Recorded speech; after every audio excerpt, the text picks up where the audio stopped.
1v1s are a situation which most goalkeepers don't enjoy and don't want to be in. Due to the 1v1 area of goalkeeping being such a large topic to cover, in this video we will go over how to position / where do you need to stand for a 1v1, and we will also cover how to defend against chip shots and lobs. If you want to know how to save 1v1s, learning the different techniques, then go and watch my previous video which covers the main areas of a 1v1. When positioning for a 1v1, your main objective is to make the angle as small as possible for the attacker to make it impossible to score past you. Therefore you need to position deep enough so that the attacker can't chip you, and far enough so that the attacker has a small window of space to attempt to score past you. I'll give you two scenarios of a 1v1 where you need to position. The first scenario is when they hit you on the break by either tackling your defenders high up the pitch or during a counter-attack or whatever, but if they are run towards your goal from a far position. Wherever you are standing, you must drop back to a 6-yard box and wait until the attacker gets close to the goal, because if you are too high up, then they might just lob you from there, or they might just approach you with speed and go around you with ease. You should be in a set stance waiting for the attacker to come closer from your 6-yard box. This is in case they decide to shoot from distance, because if you are in a stance which is ready to sprint closing the angle down, then the attacker may just catch you off guard with a shot. Something which dropping back to your 6-yard box does is allows your defenders time to get back, because you are making it difficult for the attacker to pick an easy goal. That means you should start only approaching them once they are near the penalty box. That's because if you attack too soon, then that allows them to chip you easily. As they enter your penalty box, that's your time to ambush their attack. If they are coming at you with speed, then you must meet them quickly. However, you must be aware that they may just poke the ball around you, leaving you with little reaction time. If they start slowing down when in your box, then you must be cautious of an oncoming shot which they may take. Once they are in your box, then that's your time to shine. When an opposition is in front of you with a ball, then lots of people approach this situation differently. However, most professional goalkeepers judge the player's speed, touch, etc. to formulate their attack. Most professional goalkeepers don't dive into the 1v1, but rather hold their ground, waiting on an oncoming shot, and react accordingly by being low, keeping a low center of gravity for agility and control. Go watch my previous video when approaching these situations within the box so that you know what to do. However, before they reach your box, have a quick glance behind you to see where you are positioned for the 1v1. Ensure that you give yourself the best chance of saving the ball. Do not forget, an attacker should score 90% of one-on-ones. Therefore, you need to take every advantage you have to give yourself the best chance of saving the ball.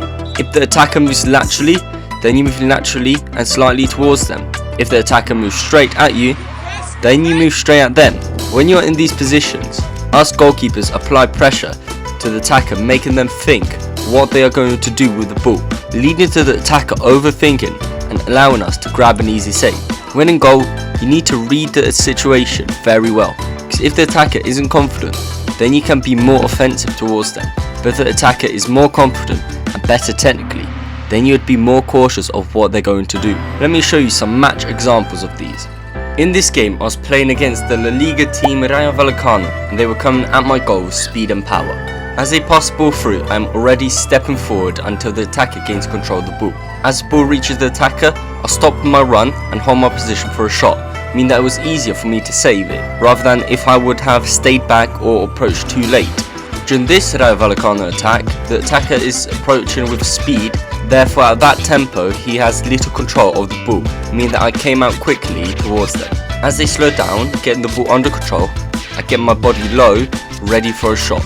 In this moment in time, the attacker probably thought I wasn't going to stop my run and they could probably run around me. But now I am laterally moving with them, meaning they start overthinking their options. If the ball is on the other side of the player, then I may have dived at their feet. Me holding the attacker here allow my defenders to get to the goal line in case anything happened. My pressure caused the attacker to take an unsuccessful shot. In this counter attack, I drop back to my 6-yard box to prevent an easy lob over the top, give my defenders time to get back. As the attacker takes a heavy touch, I decide to rush out to get the loose ball. Even though the attacker kicks the ball out of my hands, I managed to get control of the second ball. In this game, I'm playing against Spanish professional club AD Alcorcon. As the player finds a way around the defenders, I take a few steps towards them to close the angle. Due to the angle of approach, the attacker has taken a hold-on position due to the goal being mostly already covered. As the attacker is winding up for the shot, a hold-on position and stay strong to embrace the impact. Thankfully, the ball ended up hitting my arm, leaving the pitch. But in these situations, you must not shy away from the ball. Now we went through goalkeeper positioning during a 1v1, and we talked about preventing chip shots and lobs.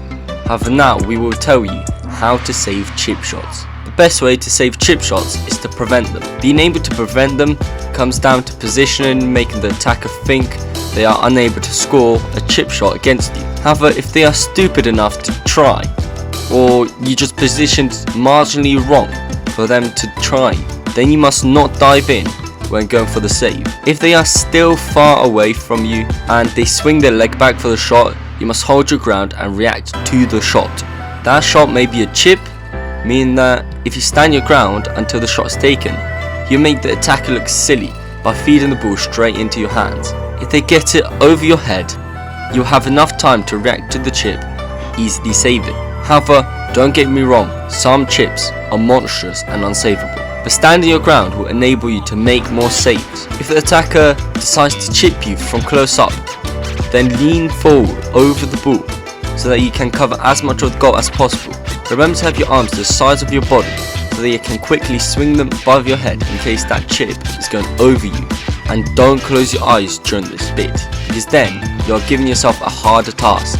Something which I forgot to mention is that the concept of waiting on an oncoming shot only works during certain situations, and for some situations you need to rush out. If a player is around the penalty spot and you are on your line, then you will need to rush out to a better position. If the attacker has the ball in and around the 6-yard box, then you must rush out. If the attacker is on the 18-yard box and you have a suitable position to make a save, then you would hold and react. This concept of rushing out and reacting to shots alters once the angles change.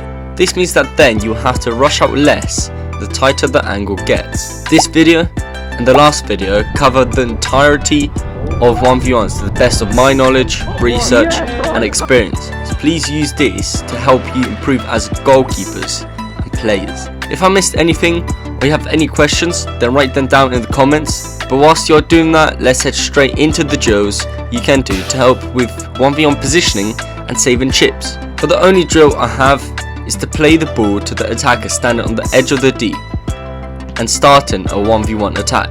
From there, giving the attacker freedom so that he must be ready for anything, such as a snapshot or a chip or anything. The attacker can also stand at different angles to the goal to change the approach or work on your angles, as well as could stand further back or a little closer to alter the scenario. This drill is match realistic, helping you cover all aspects of 1v1s. If you got to this bit of the video, comment down below save. So that's how to save chip shots and position for 1v1. If you enjoyed or found this video useful, please don't forget to leave a like, subscribe, and other than that, that's me. See ya!